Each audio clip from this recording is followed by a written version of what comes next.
the government stated its desire to increase its tax to GDP ratio to 16% from 14.4%.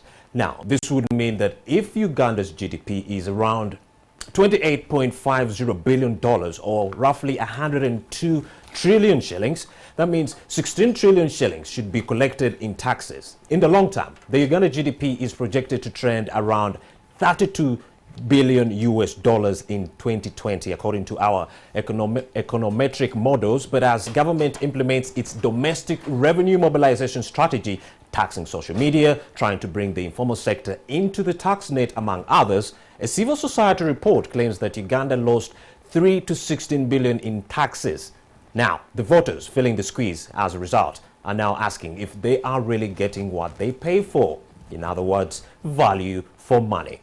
To put all this into perspective, we are now joined by a very prolific person, and that's none other than Ms. Jen Nalunga. She's the country director of the Southern and Eastern Africa Trade Information and Negotiations Institute, also called SIATINI. Thank you for joining us.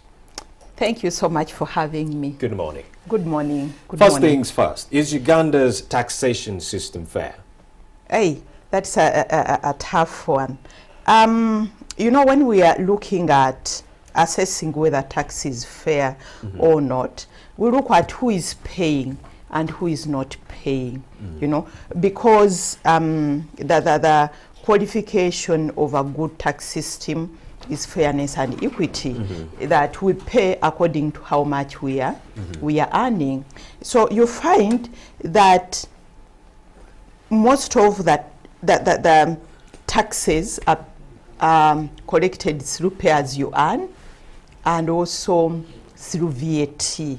The corporation taxes are not so much because corporations, in fact, we have here some booklets. They are given tax incentives and exemptions. And we see here that in 2017, 2018, Uganda we lost about 1.420 billion shillings in tax exemptions and tax incentives. So you find through indirect taxes, it's the poor who are paying more, you know, because they pay, for example, on sugar. The taxes on sugar, I pay as much as you pay, as much as the president pays, as much as my grandmother pays. So you find that most of our taxes are indirect taxes. And for us, we are saying that it should be, the corporations should pay more taxes. Indeed. Now, in your opinion, what would a fair taxation system look like?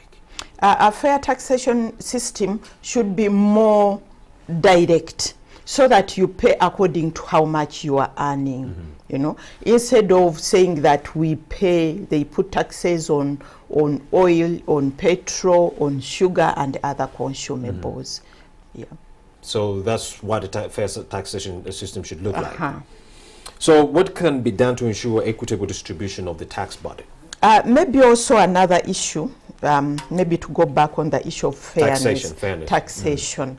A good tax system should also look at not just collection of revenue, because a good tax system should also look at the distribution, you know, taxes, resources being redistributed. For example, if you pay and my grandmother pays, is there some level of redistribution? And the distribution is what reduces inequality. Because in Uganda today, we are talking about more about inequality other than poverty, you know, because the poor are becoming poorer, the rich are becoming richer, and the gap there is really, really wide, you know, between the poor and the rich. So inequality is very, very high.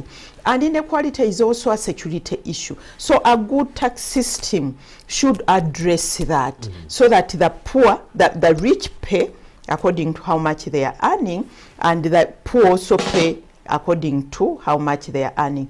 But the income should be redistributed. Another criteria for a fair tax system is the pricing. A tax system should reduce on the bad and increase on the good. For example, for me, I have been here a number of times and I'm saying sports betting should be completely wiped out. Why?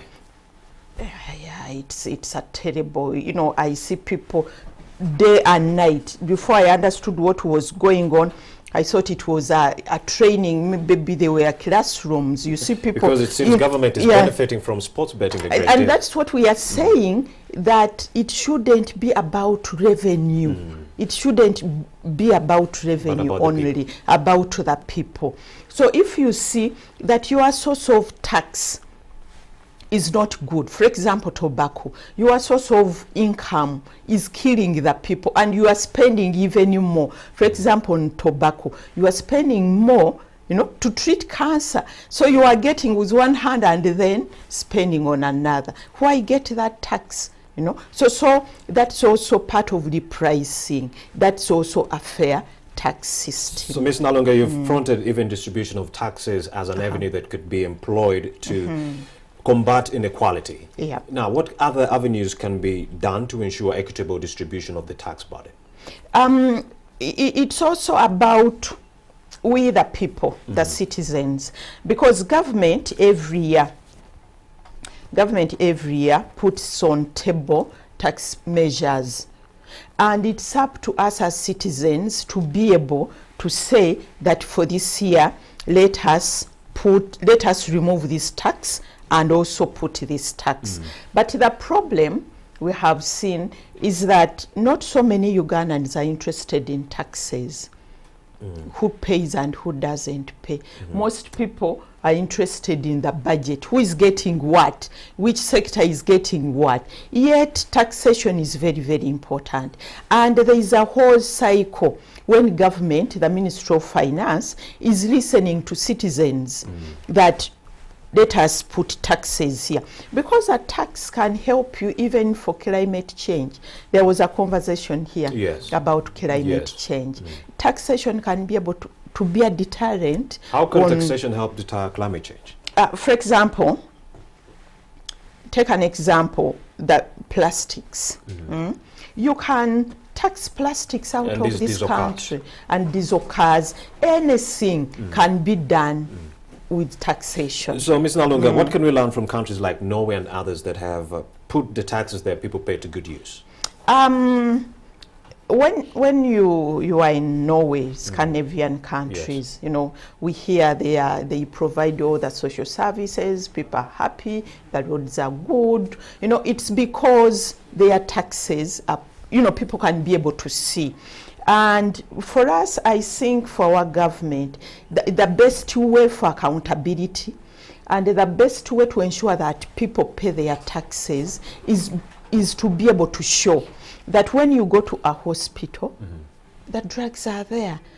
You go to school, a public school, the schools are okay. Then why wouldn't you pay taxes? Ms. Nalunga, I'm afraid we are running out of time now. According to the International Monetary Fund, Uganda's total public debt is around $10.6 billion. Most of this money is spent on servicing this debt and infrastructure projects. Now, do you see the investment in infrastructure paying off in terms of jobs and economic growth? Yeah, we need infrastructure, but I think we need a national debate on what kind of infrastructure do we need.